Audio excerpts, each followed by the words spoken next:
E aí, pessoal, como é que vocês estão? Tudo bem? Sejam todos bem-vindos a mais uma noite de quarentena. E aí? Beleza? Como é que vocês estão? Todos tranquilos? Todos prontos para mais uma live? O tema da live de hoje é a superficialidade e o vício em pornografia. Beleza? Nós vamos falar aqui com o Thiago Andrade, o psicólogo mais foda desse Instagram. O cara é foda, é muito comédia, é o melhor. É o Alborguete. E aí, pessoal? Tudo bem? Vamos esperar o Thiagão chegar aí. Tudo tranquilo? Todos bem? Camila, Alisson, sejam bem-vindos. Tá? O tema da live de hoje é a superficialidade, tá? A superficialidade. E aí, João Vitor, beleza? Elias, tranquilo? Vinícius, sejam todos bem-vindos. Venham chegando, venham chegando. E a Anésia, beleza? Só nas correrias aí com o Covid. E aí? Pessoal, vamos só aguardar o Thiagão chegar aí, tá? Pra gente tocar a ficha. Tá? O tema da live de hoje é a superficialidade e o vício em pornografia. A gente vai falar, né? A gente vai explicar isso aí, né? O que uma coisa tem a ver com outra, tá? O que uma coisa tem a ver com outra, a gente vai explicar melhor isso daí, tá? E aí, Thiagão, beleza? Eu vou mandar o convite pra ele.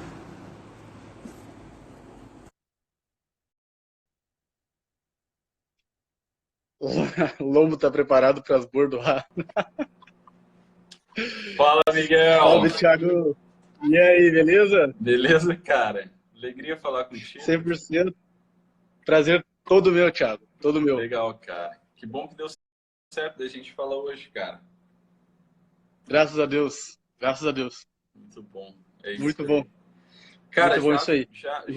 já dei uma olhada no teu trabalho, né? Gostaria aqui já de te parabenizar, cara, pelo trabalho. Mesmo. Tem pacientes meus, né, que são alunos teus do curso, né? E eu vejo, assim, uma melhora de verdade mesmo.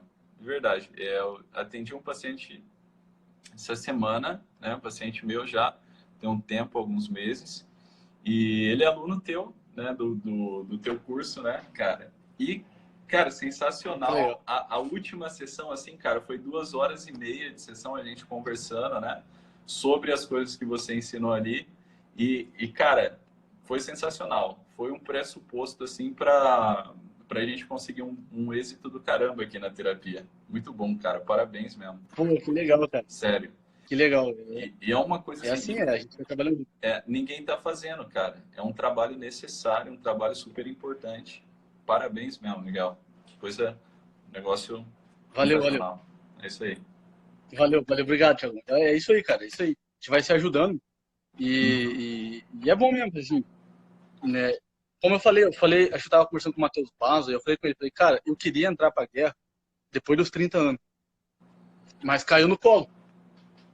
Aí É, eu falei, tá, vai aqui, vai assim mesmo então, cara. Vou fazer o quê? é Aí eu vou falar, verdade. não, agora vamos embora, agora já estamos tudo dentro.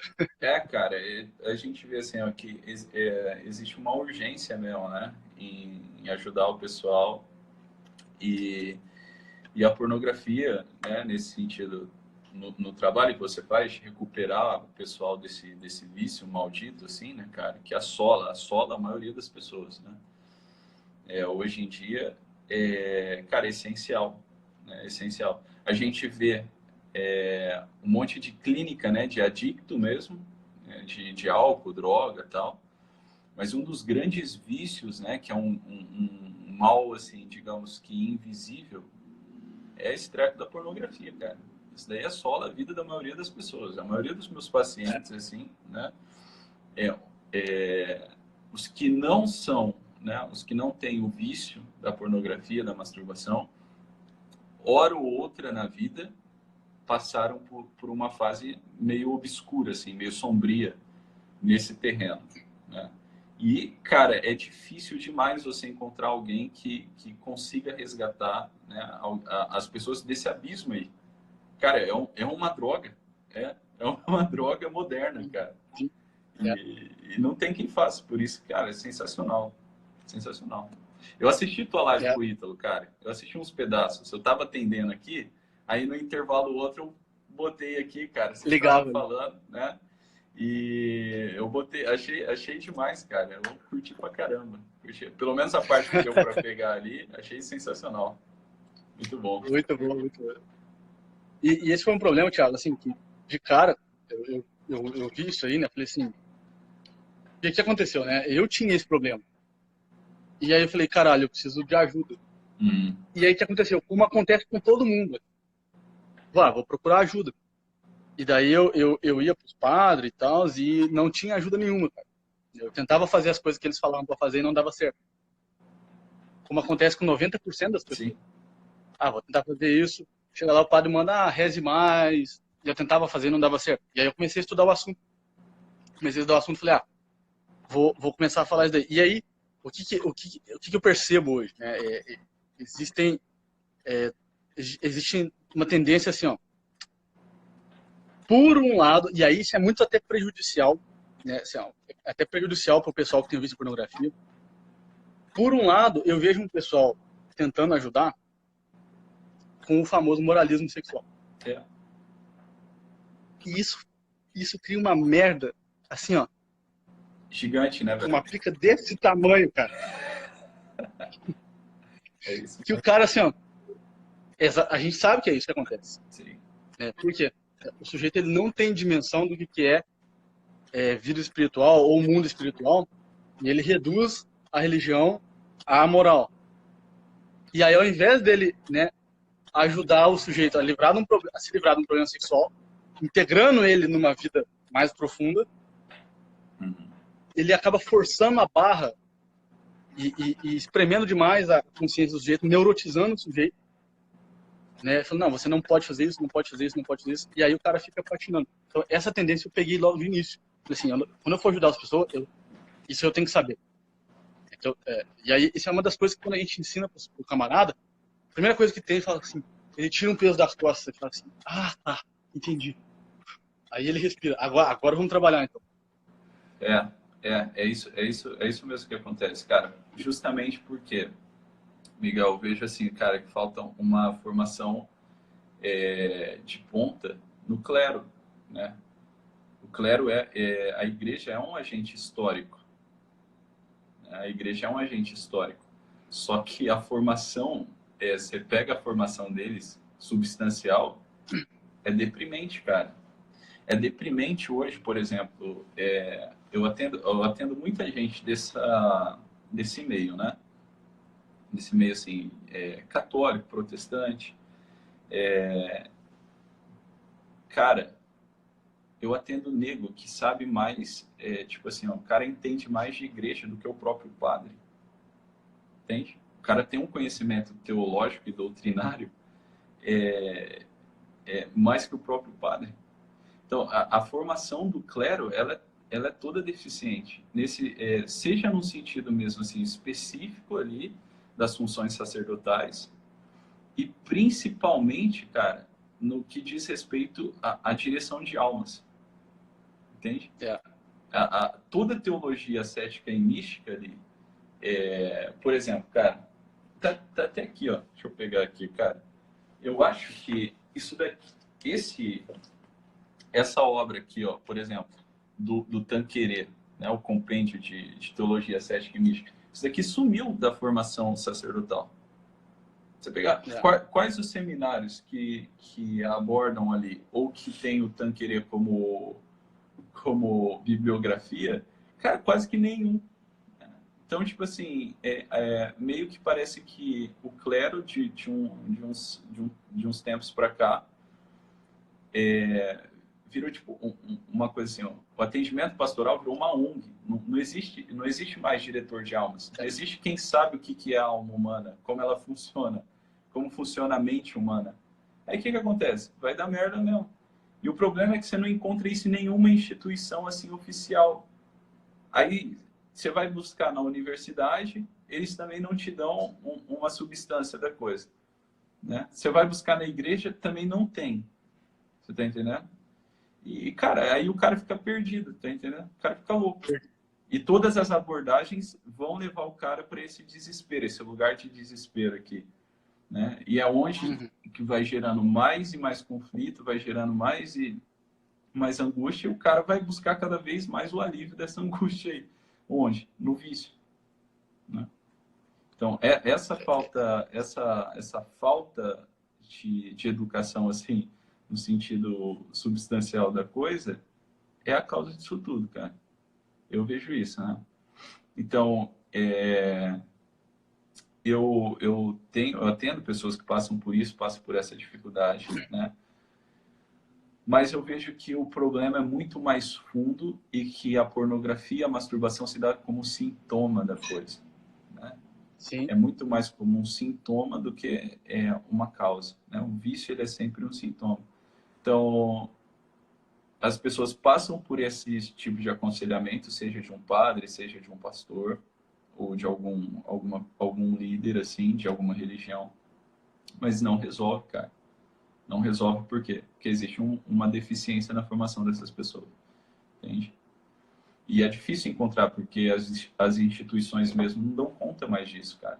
E aí a busca tem que ser assim, cara, num bom psicólogo, numa pessoa igual você, que está fazendo um trabalho específico nessa área, né? E às vezes essas pessoas estão meio escondidas, né? Daí a necessidade, né, da gente ocupar espaço, conseguir ter voz nesse meio, para o pessoal ver que tem uma solução, cara, para a coisa. Tem, sim, tem uma solução. exatamente. E é exatamente isso, né? Quer dizer, uma das coisas que acontece muito é que o sujeito que consome muito pornografia mesmo, né? Ele tem alguns traços peculiares. A gente percebe alguns traços, né? Quem tem olho vê, traços comuns ali, né? E um desses traços, né, Thiago, são pessoas que são muito isoladas. Assim, pessoas que são para dentro, né? O sujeito que ele é isolado mesmo, assim, do mundo real, de algum modo, de relações reais, né? De pessoas reais. Ele é um cara que gosta de vida de tela, de vida de computador, de vida de bate-papo, aquela vida meio solitária ali, né? Uhum. E as pessoas encontram muito alívio quando encontram alguém falando disso. Sim. Porque quando alguém está falando disso, isso quebra no coração delas o isolamento delas. É como uma função poética da coisa, né? É isso Né? mesmo. Assim, alguém tá expressando É, aquilo que eu estou sentindo que eu não sabia é, expressar. sim, Né? sim. Então, os poetas eles têm uma função salvadora na sociedade. E quando a gente começa a falar sobre isso em pornografia, a gente salva esses camaradas que estão ali quietinhos, na deles, né? E não sabem, não, né? E assim, né? Isso é uma das coisas que a gente tem que falar. Não adianta. A gente tem que ter resistência para poder falar disso, independente.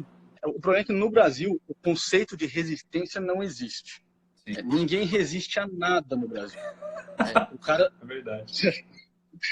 os caras soltam um peido lá, o cara já está com medo de cá. Então, a ideia de resistência no Brasil não existe. A gente vai resistir, resistir. Então, eu tomei a seguinte decisão.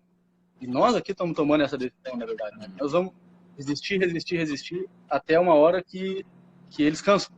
E que aí eles vão começar a apanhar. Sim, sim. Cara, ô Miguel, não sei se você percebe aí, cara, no teu trabalho. Mas, por exemplo, eu vejo que o que eu vou falar da minha impressão aqui no consultório, né? Acho que você já deve ter notado isso bastante no pessoal que você atende, que você acompanha também, seus alunos. Eu vejo uma dificuldade enorme, cara, justamente porque a vida moderna, eu falei isso em umas lives essa semana, a vida moderna, ela é cômoda pra caralho. Tipo assim, é tudo muito fácil, cara. Entende? A gente não tem grandes, assim, sofrimentos, o tipo de sofrimento neurótico, ele tem um fundo real, né? Que ele é real, é um sofrimento, assim, a pessoa sofre mesmo com aquilo pode virar até um transtorno na vida dela, mas a maioria dos sofrimentos hoje, eu não sei se tu percebe, mas é tipo um sofrimento soft, Exatamente. é um sofrimento É, assim, é sofisticado, é um tipo de sofrimento burguês, sabe? Daquela coisa de olhar sim. para o mundo e você tecer sempre uma crítica, a coisa não funciona do seu Aham. jeito. Por exemplo, são raras as pessoas hoje, assim, pelo menos que chegam até nós, né? Que tem um sofrimento assim, ó, cara, eu tô passando mesmo uma situação difícil, de penúria mesmo, material, tá me faltando aqui o que comer, tá me faltando, né, colocar o pão na mesa, tá faltando, eu tenho que correr atrás porque tem um doente, né, de casa eu tenho que cuidar, né? As pessoas hoje, justamente por fugir o tempo todo do sofrimento real, né? E o avanço tecnológico científico, ele te dá esse conforto físico, material, para que a gente viva uma vida assim burguesa, de olhar para o mundo, né? Esse estilo burguês idealista, de olhar para o mundo Ah, e tecer crítica e querer que a coisa funcione do nosso jeito. Isso vai colocando o nego aqui numa superficialidade, cara, para a vida, e o cara vai saindo do mundo real e ele vai achando que o real mesmo, a densidade da vida, está no que ele pode pensar, no que ele pensa a respeito da vida e das coisas que estão acontecendo. Mas é justamente porque não está acontecendo porra nenhuma que você tem tempo, que você tem um suporte aqui para subir para esse mundo aqui da especulação, dos pensamentos. Você começa a ficar isolado, né? Você não vai mais atrás de quem sofre, né? Você não dá mais comida para mendigo, você não dá mais esmola, você não é voluntariado num abrigo de idoso. Então, isso tudo vai dando para o cara aqui um palco, né, para que esse sofrimento aqui neurótico, esse sofrimento sofisticado burguês, ele comece a atuar ali, né? Começa a ter uhum. uma atuação nesse palco porque está tudo certo, o resto está tudo certo. O cara vai abrir a geladeira, tem sempre uma comida ali para ele comer, né? O cara vai abrir o guarda-roupa, tá tudo limpinho, passadinho, né? A casa dele tá tudo ok. O cara não tem que fazer grandes esforços, né? E aí, Aham. justamente por essa falta de densidade, né, da vida, o cara acaba caindo nesse mundo aqui da especulação, né? Tipo assim, no mundo das ideias dele, né? Que às vezes não tem nada a ver com o mundo real. E o cara vai caindo numa solidão. Ele não vai achando problema para o mundo, para as coisas, justamente por falta da realidade convocar ele para resolver alguma coisa real, séria. E o cara vai ficando assim, angustiado. E ele vai buscar o alívio da angústia em algum lugar, né? Eu falo isso para os meus pacientes aqui, ó. O prazer, né? E para quem está assistindo a live, isso daqui é importante saber. O prazer, ele é um fator homeostático da vida, entendeu? Da vida humana. Se a gente for pegar ali o próprio Tomás de Aquino fala isso na antropologia dele, quando ele vai tratar ali das doenças espirituais, o que ele fala, né? Que o lazer, ele tem uma função reguladora na vida. Entende? A vida é esse arco de tensão entre dever, né, o que você tem que fazer mesmo, e o que você gostaria de fazer. Então, existe aqui um papel social para você cumprir, existe uma série de coisas para você fazer, né? Existe uma exigência própria do teu estado de vida e existe o que você quer. O que você quer. No mais das vezes, não é possível realizar tudo o que a gente quer, né? E aí se instala uma tensão. Quando essa tensão não é regulada, por exemplo, por um lazer, por uma vida, né, aqui bem regrada, uma vida adequada, o cara vai buscar esse alívio da angústia, né, em sensações prazerosas, nas paixões ali, seja no álcool, seja na própria pornografia, na masturbação. Eu falo para eles, cara, quando você está ali, né, batendo masturbação, quando você está ali vendo pornografia, cara, você não pensa que tu tem um conta d'água para pagar, que você tem aluguel para pagar, que você tem algum doente por perto, que você tem um mendigo ali fora para você alimentar. Você não pensa na tensão do mundo real. Então, quer dizer, a sensação prazerosa, ela é sempre corporal. Ela é sempre material aqui, né? Ela se dá na materialidade da coisa. E isso faz o quê? O cara esquecer, né? Isso faz o cara esquecer essa tensão da vida. O grande problema, Miguel, é que aí o cara faz essas merdas, né? O cara vai atrás disso como alívio, mas é uma coisa imoral, né? Uma coisa imoral. Depois que ele faz, ele olha para a coisa e ele fica mais angustiado ainda, entendeu? Por não ter conseguido suportar ali o ímpeto das paixões. Mais angustiado, o cara procura mais alívio.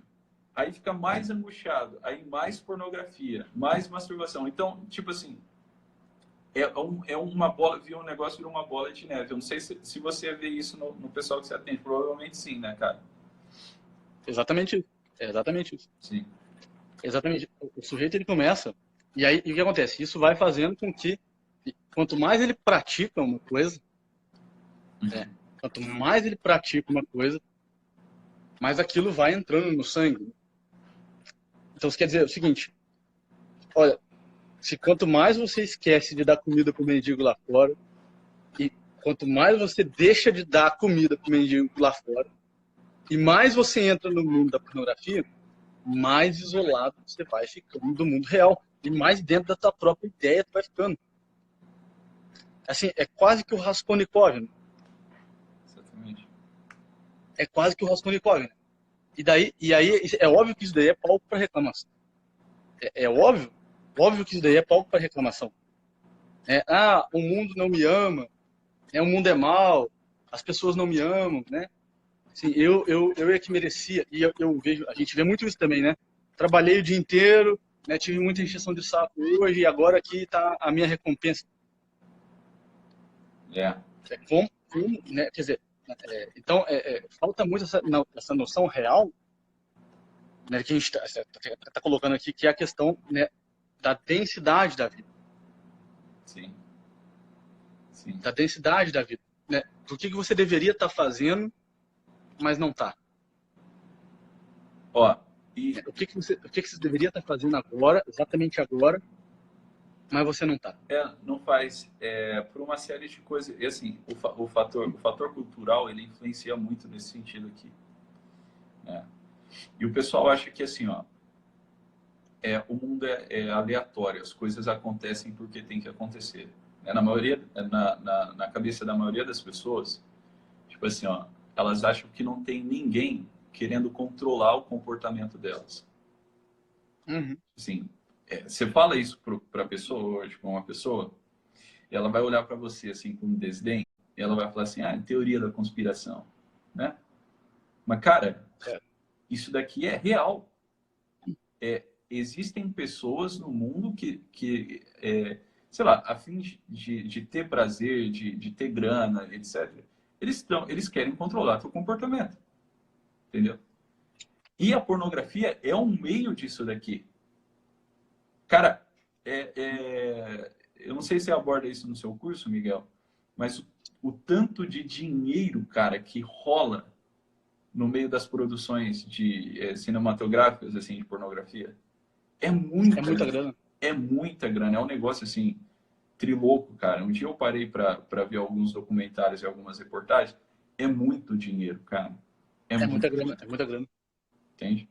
E aí, o que acontece? A pessoa fica como um joguete, né? Na medida em que você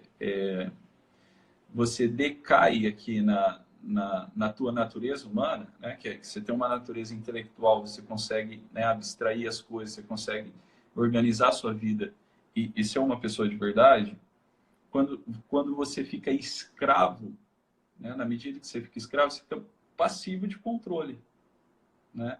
E aí é que entra o papel da psicologia, né? A psicologia, ela tem esse papel, sobretudo a psicologia clínica, de devolver para a pessoa esse sentido mais profundo da vida e a própria liberdade do indivíduo, tá entendendo? Aí agora, por exemplo, você vai na maioria dos psicólogos hoje, assim, ditos, né, modernos, assim, de formação moderna, você vai lá, se queixa, né? Existe uma queixa ali, cara, eu tô assim, eu caí na pornografia, eu fiz isso, fiz aquilo. O que o cara vai falar? Cara, não tem problema não. Mas masturbação, pornografia é bom porque aí você conhece o teu corpo. Você tá entendendo? Você vai conhecer Cara, que conhecimento que tem, que tipo de autoconhecimento o sujeito vai adquirir, né, e ficar tocando o pênis dele ou a própria vagina de frente para uma tela. Cara, ó. Que diabo de autoconhecimento que é esse, cara? Exatamente, velho. Assim, porque quem olha de fora é bizarro. É A gente olha de fora, assim, a cena é a seguinte, tem uma tela, tem uma atriz que nem tá dando pra você, tá dando pra outro cara, que ela nem te conhece, você nem sabe se ela ainda é viva, né? E o sujeito tá se masturbando olhando pra aquela tela. Né? Onde que, assim, onde que entra o autoconhecimento nesse sentido? Sim. Assim, é óbvio que essas pessoas não sabem o que é autoconhecimento. E, infelizmente, muita gente que com mentalidade de pomba, né? Lembra da pomba e a cobra, né? Muita gente com mentalidade de pomba cai nessa. E às vezes vem perguntar pra gente, mas a masturbação não tem nada a ver com autoconhecimento. E às vezes cai nessa. Infelizmente cai nessa. Pois é. Então, assim, a coisa, ela é muito... Ela vai te levar, né, a pornografia, a masturbação, ela vai te levar para esse reino da fantasia. Né? Esse reino da fantasia. Então, tipo assim, ó, a primeira coisa que o pessoal tem que entender, aquilo ali não é uma relação sexual. Primeira coisa. Tá? Tipo assim, a pornografia não é uma coisa real. Entendeu? Tem ali os elementos de realidade. Tem ali, tem um cara, tem uma mulher, etc. Mas tudo aquilo ali assim, ó, tá extinguido dali a densidade mesmo da vida. Por quê? Qual que é a densidade mesmo da vida? É que os teus atos, eles têm consequência. Exatamente. Por exemplo, a pornografia assim, é o sexo pelo sexo sem nenhuma consequência. Tipo assim, quando você abstrai da vida essa densidade aqui, que são as consequências que os teus atos geram, né? Tu caiu num mundo extremamente assim, administrado por você, controlado. E lógico que isso vai te levar para uma neurose, né? Lógico. Isso daí é lógico que vai te levar para uma neurose. Porque olha assim, ó, sexo lembra, né, consequência, que lembra bebê, que lembra você ali no ato sexual, né, no ápice sexual do orgasmo. Existe ali um homem, existe uma mulher, existe a semente do homem, existe ali o óvulo da mulher que é fecundado, etc. e tudo mais. Quando a relação sexual ela perde essa densidade do mundo real, que tipo assim, ó, existe a cooperação de ambos, ali, de um homem e de uma mulher, e existe um fator incontrolável, que é o quê? Que é a geração da vida. A possibilidade de surgir dali uma vida. E se a gente não conta com essa possibilidade, a gente não está na realidade. Aquela possibilidade está contida naquele ato. E o que acontece com a maioria das pessoas? Assim, ó, por exemplo, você vai fazer, por exemplo, sexo por sexo, tá?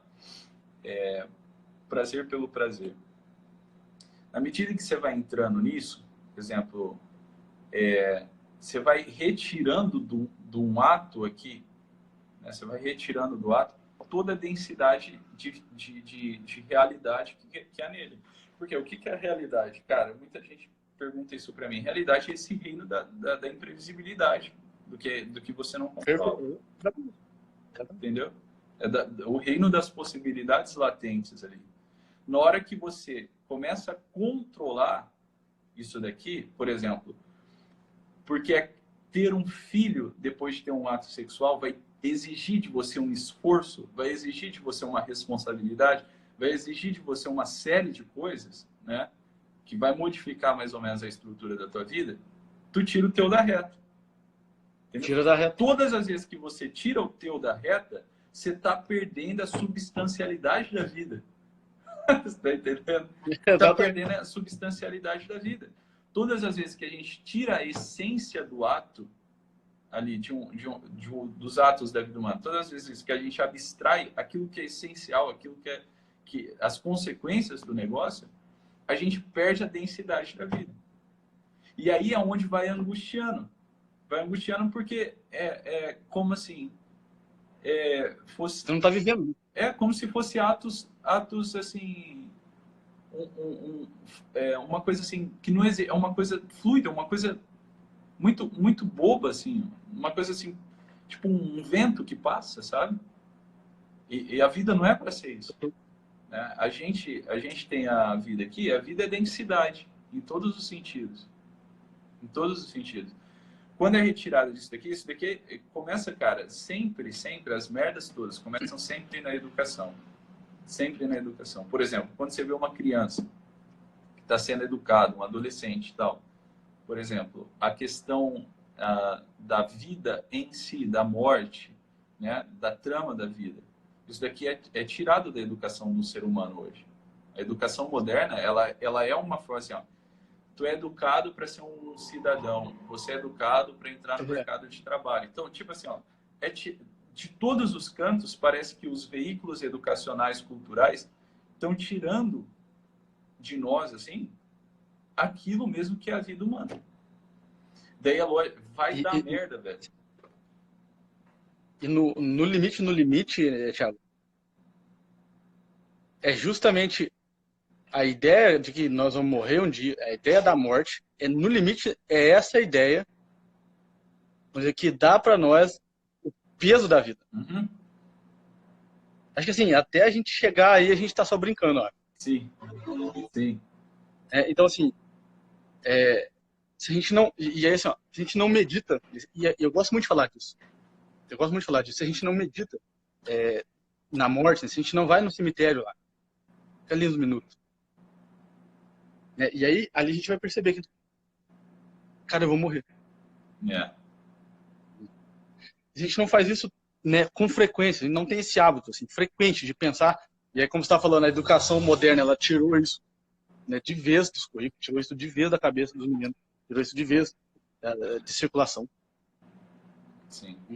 É óbvio que se eu não medito sobre a minha morte, é óbvio que eu acho que eu posso ver tudo. É óbvio que aí é o império do eu. É óbvio que aí é o seguinte, não, peraí, o sujeito não, ele não vai saber que as coisas elas têm uma consequência. Exatamente. E aí é óbvio que tudo não vai ter muito sentido. É óbvio que as coisas não vão ter tanto sentido assim. Né? E aí, no fundo, é claro também que surge, né, aquela ansiedade, surge a angústia. Porque, cara, no fundo, você sabe que você está jogando tua vida no lixo. Você sabe que você vai morrer e que tua vida vai ter sido uma merda. Pois é. E é óbvio que dá ansiedade, cara. Porque eu falo assim, ó, se a gente... Não, eu tô vivendo exatamente onde eu deveria viver. Eu tô vivendo, né, com o meu coração, né, eu tô vivendo assim, né, fazendo o que eu deveria fazer. Eu tô vivendo mesmo, vivendo a vida mesmo. É óbvio que se eu morrer vai ser só uma morte. Ou seja, não vai me assustar tanto. Sim. Sim. Pode assustar no começo, mas faz parte. Eu sei que faz parte. Agora, o sujeito que sabe que ele tá jogando a vida dele no lixo, ele quer adiar a morte. Porque se ela chegar, eu sei que eu não vou poder mudar nada. Se a morte chegar, eu sei que agora acabou, cara. Não dá pra transformar mais nada. Sim. Não dá pra transformar mais nada. E eu, no fundo, eu sei que eu tô jogando a minha vida fora.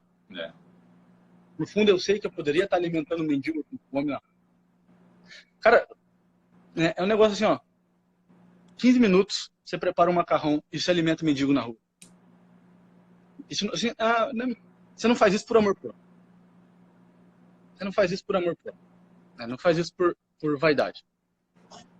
Né? E é óbvio que esses atos, eles têm muito mais importância diante da morte do que a vida baseada no eixo do prazer.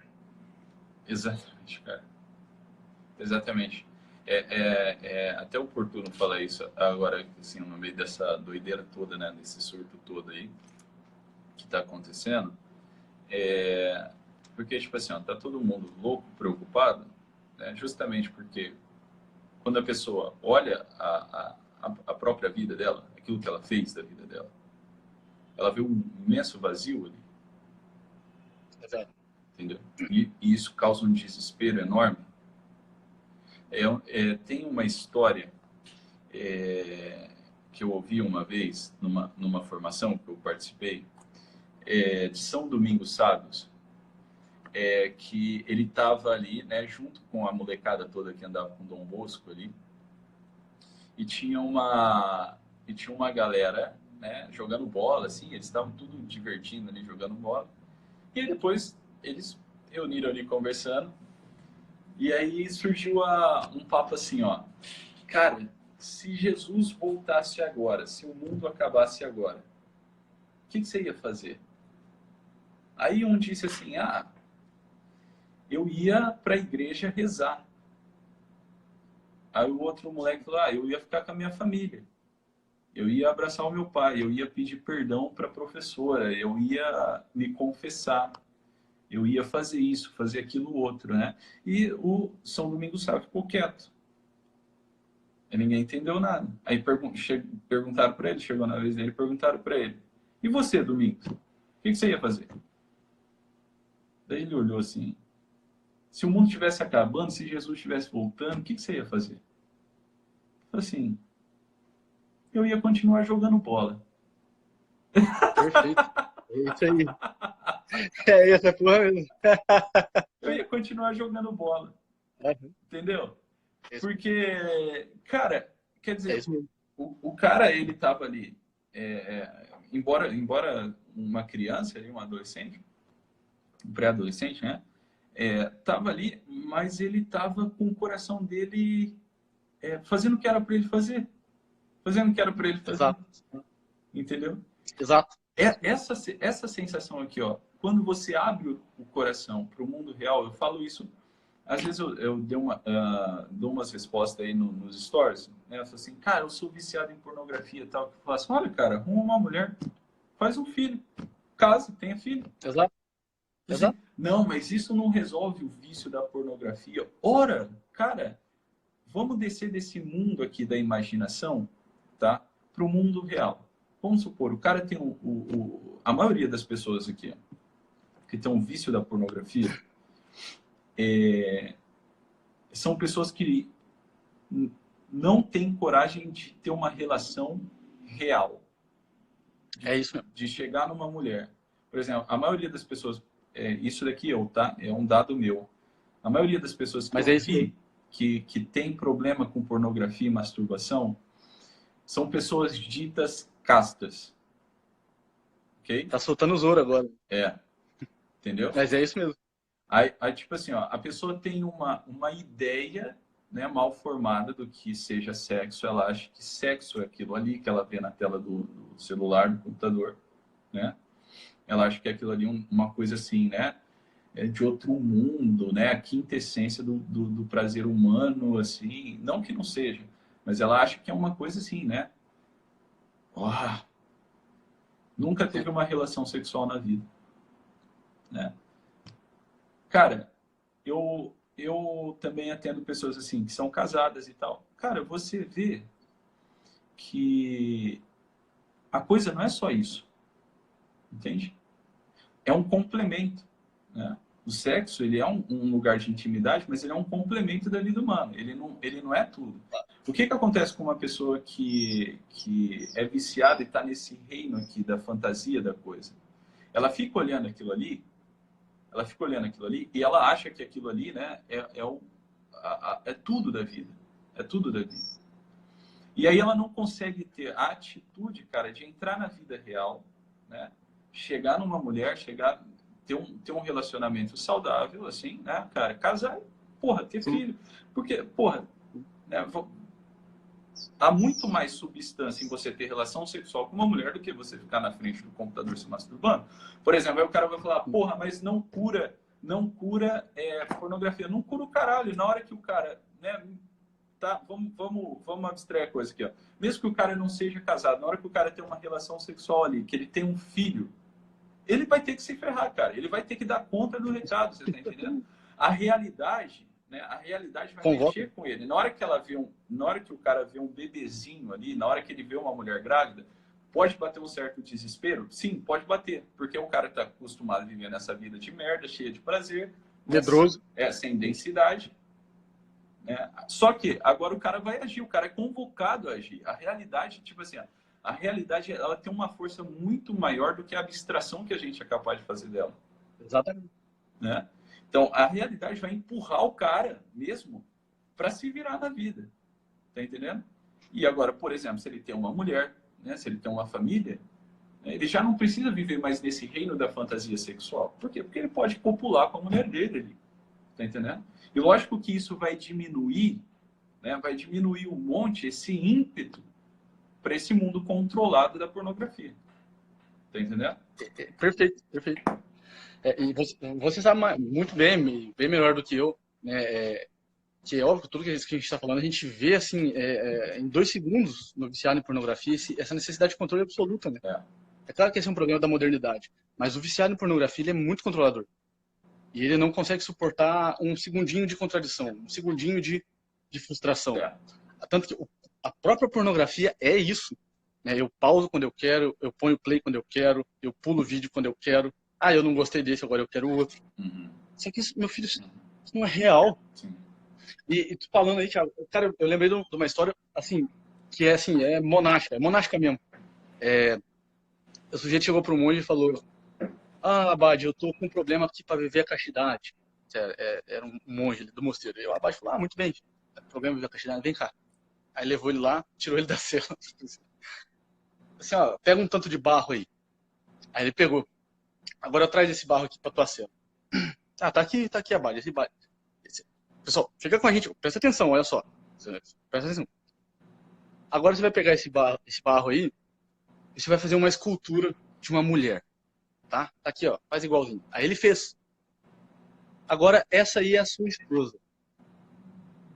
Agora essa aí é a sua esposa. E assim, ó, porque no mosteiro, não sei se vocês sabem, mas o monge trabalha pra diabo. Assim, só acho que mosteiro, o cara chega lá e fica lá sentadinho, assim, rezando, só tendo prazer na oração.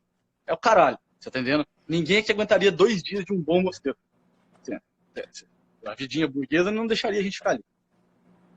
Agora é o seguinte, você vai trabalhar dobrado. Você vai trabalhar para você e você vai ter que trabalhar espiritualmente e materialmente para sustentar essa mulher. Então, quando todo mundo for sair do campo, eles vão estar lá coçando o mato, né, trabalhando na enxada, pegando no pesado. Quando todo mundo for embora, você vai ficar o dobro, porque você tem que trabalhar pela sua mulher.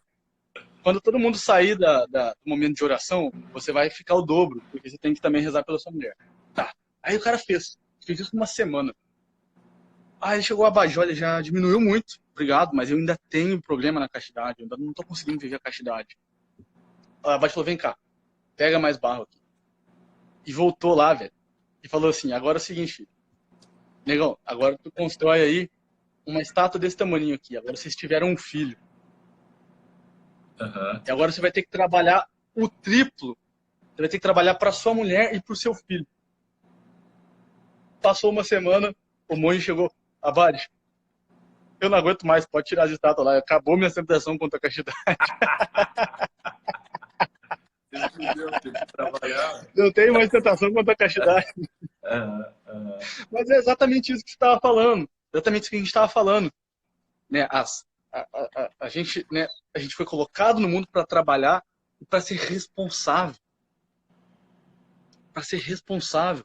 E a pornografia é o ato, né, assim, o ato mais irresponsável que você pode fazer. É o ato mais irresponsável que você pode fazer.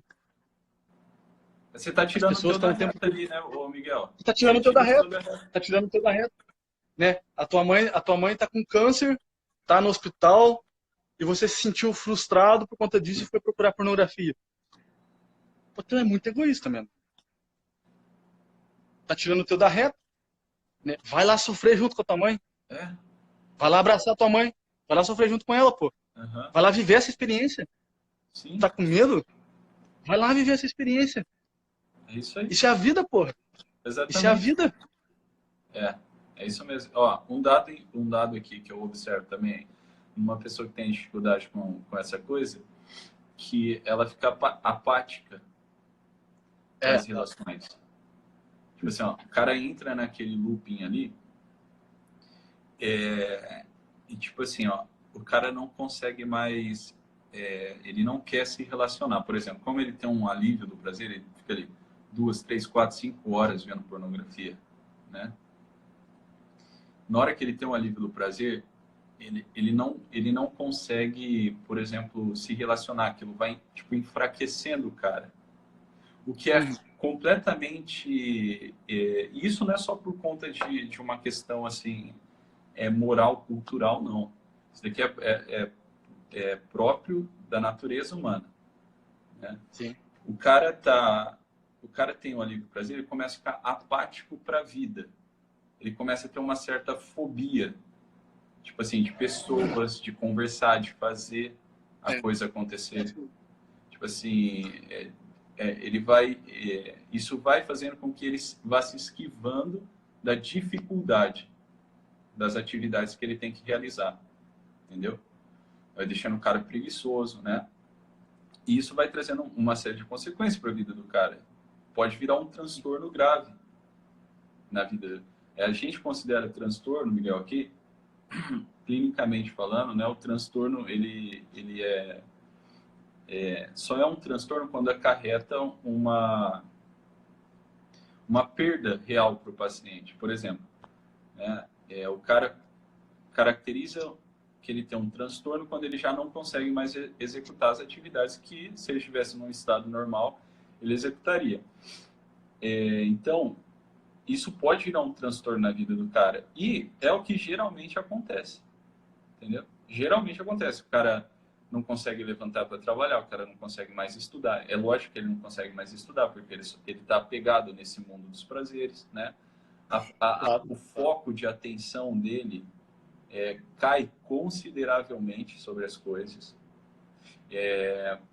Por exemplo, ele já não consegue reter a atenção e a concentração nas coisas, né?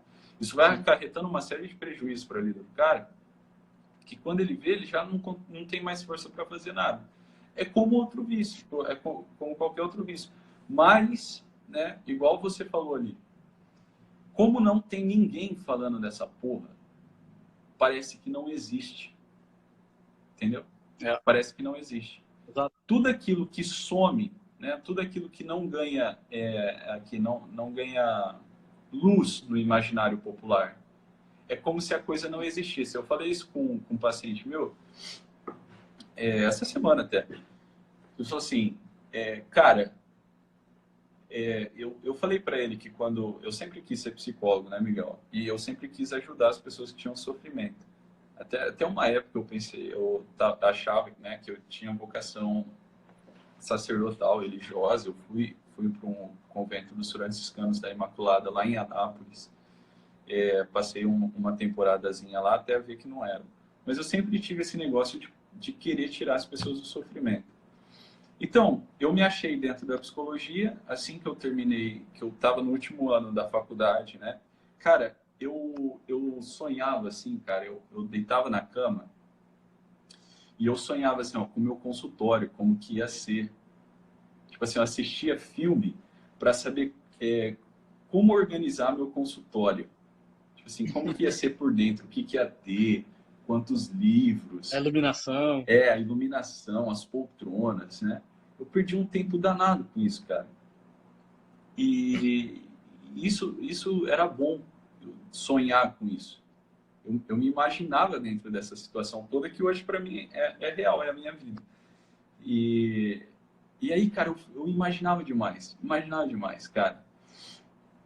Aí eu conversando com o paciente, contando tudo isso para ele, porque ele tinha um sonho muito grande, né, de fazer isso na vida, não psicologia, mas outra coisa. Só que ele achava que esse sonhar com a vida aqui, por exemplo, como eu sonhei com a psicologia, ser psicólogo, atendendo as pessoas, né? Se eu pegar um paciente com essa característica, com esse transtorno, o que eu ia fazer? Como que eu ia falar? Como que eu ia abordar, né? Se o paciente chorasse, eu ficava imaginando todas essas coisas assim, né? Deitado na cama ali. E era maravilhoso, era massa. Só de sonhar eu já meio que me realizava ali naquilo. E eu contei isso para ele, e ele pegou e falou assim, cara, sabe que eu sempre sonhei com isso? Eu sempre fiquei imaginando eu fazendo isso e aquilo na minha vida profissional, na minha vocação, naquilo que estava dentro do meu coração. Só que eu achava que isso era uma grande besteira. Eu achava que eu estava ficando louco por isso. Eu achava que eu pensar nessas coisas, né? E ele esse paciente, né, tinha uma dificuldade com a pornografia, com a masturbação. E eu achava que era uma besteira. Olha só, cara. Então, quer dizer, você sonhar assim com um tipo de vida, né, que você imaginou para você, que é natural, que é uma propensão natural do teu coração para aquilo, que é a tua vocação, né? O pessoal acha que é besteira. Quando eu contei, né, um pouco da minha história para ele, ele falou assim: "Caraca, você passou por isso? Você fazia isso, acontecia comigo também, só que eu travava isso daqui porque meu pai e minha mãe queriam que eu fosse algo, entendeu? Diferente. Meu pai e minha mãe queriam que eu fizesse faculdade assim, assim, assado. E eu achava que isso era uma grande loucura. É o que acontece quando você não encontra um porta-voz do teu sofrimento. Então, por exemplo, um monte de gente, cara, daí tá a importância do teu trabalho, né, amigão? Um monte de gente sofre com essa porra. Um monte de gente tem um monte de dificuldade, tem vergonha de falar, porque é uma coisa assim que você não sai falando na mesa de boteco. Você tem isso, você Sim. passa por isso. E as pessoas geralmente não encontram um lugar seguro para falar isso daqui. Não encontra quem passou por isso, igual tu falou, passou por isso, por essa dificuldade e tal. E aí elas acham assim que é um problema sem solução. Justamente porque no imaginário dessas pessoas, né, não existe, elas são assim isoladas, elas são um problema isolados. Tipo assim, É isso mesmo. estão sozinhas, sabe? E aí, por exemplo, daí está a importância de ter um porta-voz, alguém que consegue inferir aqui no imaginário popular, que, cara, isso é real, isso existe, é um vício, isso aqui pode acarretar uma série de problemas para você, psicológicos, Não é só teu, fisiológicos. E tem não é alguém só aqui que você pode te que ajudar. tem. Exatamente, cara. Entendeu? Então, cara, eu acho que assim, é um assunto que tem que. Porra, é um trabalho assim, genial. Né? Naquele trechinho da live com o Ítalo que eu vi, que você fez, eu vi que tu começou psicologia, né? Parece que foi isso, né? Foi. Na E, verdade, foi exatamente isso. é, e, Eu comecei psicologia e isso aqui, esse tema, na verdade, eu já estudo desde 2009. 2009, 2010. Eu comecei a estudar esse assunto em 2009, 2010, por aí. E lá pelas tantas no curso de psicologia, evidentemente, eu continuei os estudos. E aí tinha alguns trabalhos para fazer e eu comecei a guerrear contra os caras. Então, eu fiz um baita de um trabalho em métodos de pesquisa qualitativo, sim, trabalhinho ali, e apresentei.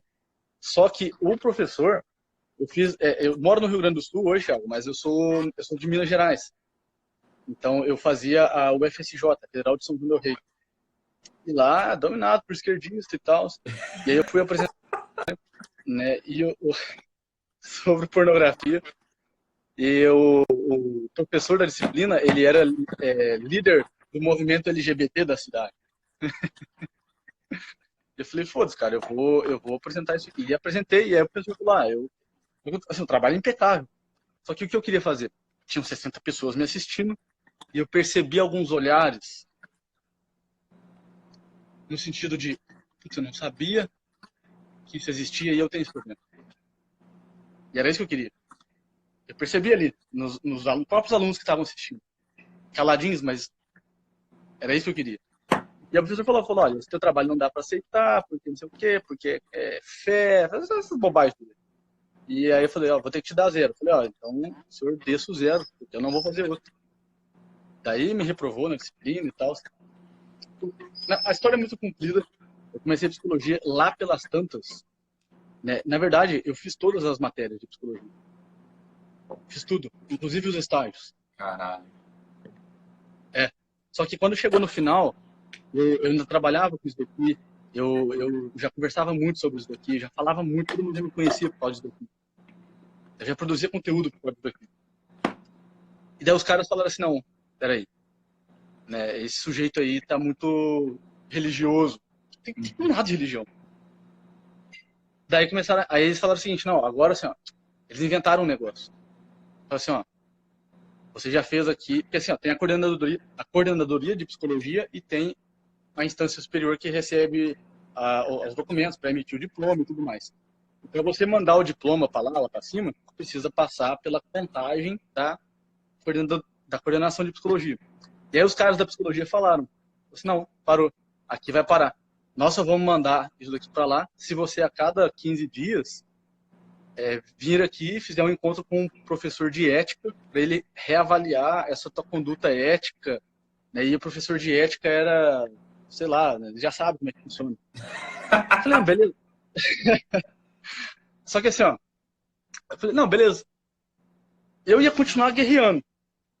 E aí, na época, eu era noivo, eu pedi hoje é minha esposa, né? Eu pedi ela em casamento na época, eu não tinha um centavo no bolso, né? Eu falei, não, eu vou dar um jeito, pode ficar tranquilo, casa comigo.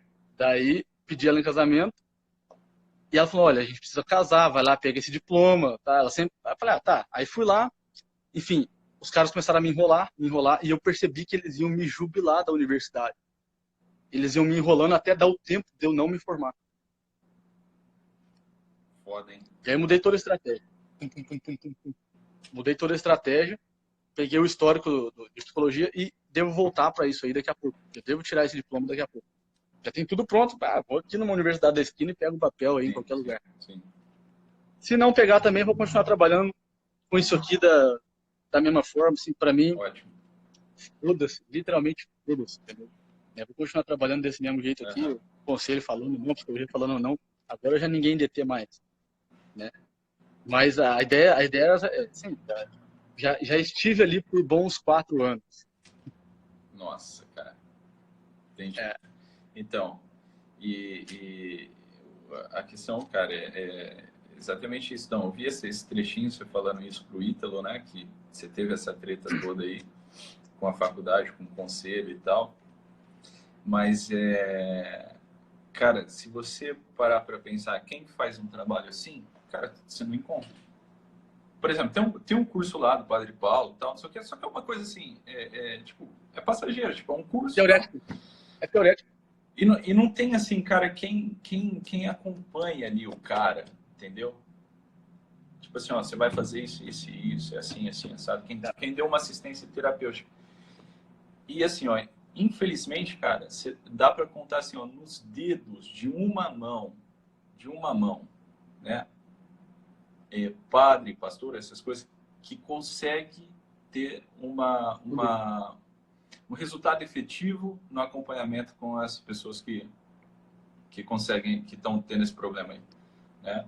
Porque não tem, cara, assim, em instituição você só vai, tipo assim, a cabeça do clero, a maioria, né, é coletivista, todo mundo dentro de uma caixinha e tal, e cada pessoa é uma pessoa, entendeu? Então, embora o problema seja aqui o mesmo, né, da pornografia no geral, mas cada pessoa tem uma história aqui única, entende? Que tem que ser abordada levando em consideração todos esses fatores aqui, né, de uma individualidade. Agora, não dá para você... Vou chegar no negro e falar assim, porra, você vai pro inferno, desgraçado, você bateu punheta, não sei o que. Eu vou deixar o cara mais angustiado ainda, eu vou deixar o cara com medo. E a educação hoje que é passada, né, a moral, é a moral do medo, tá entendendo? Você não educa uma pessoa para ela bater no mundo, você educa uma pessoa para apanhar do mundo, para apanhar das coisas da vida. Em vez de você educar o guri ali, um ser humano, para ele criar uma força capaz de ele bater, não. Você cria uma pessoa frágilzinha e ela fica o quê? Só apanhando da vida, só apanhando da vida, só apanhando da vida. Hoje, né, um guri, se pegar um moleque de 9 anos, 10 anos, porra, o moleque já viu tudo na vida, cara. Já viu tudo, tá entendendo? Já tem acesso a tudo. E o que vai fazer? O que os pais vão fazer? Você que é pai, que é mãe aí, tá assistindo a live, você tem que educar o teu filho para força e não para ficar escravo do mundo, para ficar escravo dessas porras. Não é isso? Bom, eu acho que é isso. E cara, é foda, né, Thiago? Porque olha, quantos seminaristas estão sendo formados com base nisso daí? Né? Eu acompanho alguns seminaristas. Inclusive, tem um seminarista que ficou comigo 6 meses. E foi muito legal, porque foi um pessoal americano que pagou uma bolsa para ele. Falou, não, vou pagar 6 meses para ele. E o cara começou a ficar muito mais forte, né? A educação que ele recebeu, uma educação era muito fraquinha mesmo no seminário. Caralho, nós temos 10 segundos só. Ô, Miguel, a gente volta. Vamos encerrar a live. Chama de novo, eu entro e a gente encerra. Aí tu